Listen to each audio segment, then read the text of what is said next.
So Archana, the last time we spoke, you had talked about the inner life of leadership. I thought that was really interesting, and I would love for you to talk a little bit about it for the audience. Yeah, Michael, thanks for asking that question. I know that we spend a lot of time talking about leadership in terms of metrics and results. And when you and I started to talk about inner versus outer, it's just that difference, right? It starts to bring up questions.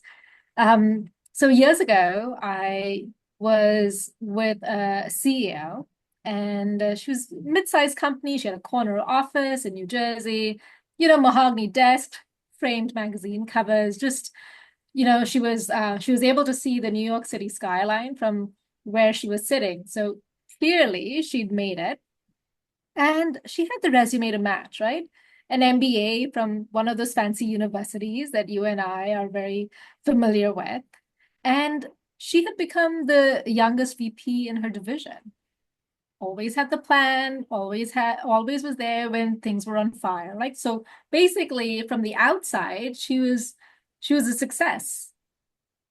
But then that day in that conversation, she looked at me and she said rather quietly, I don't know who I am if I'm not fixing things.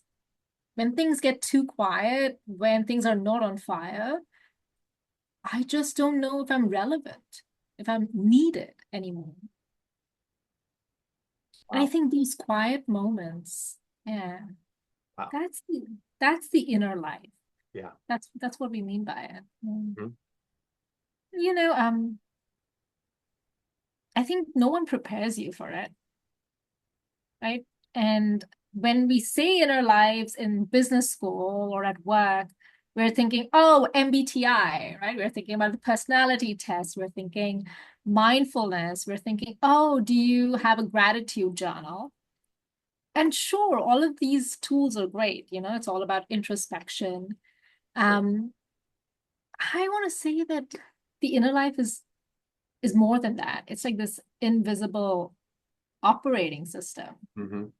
And so you get to see this behavior, but what's going on behind the behavior? What are all of the tools that are driving the behavior that drives how you show up, why you prioritize, why you trust the people you trust, and what you're protecting, especially when the stakes are high, when things are uncertain and volatile like they are in our world today.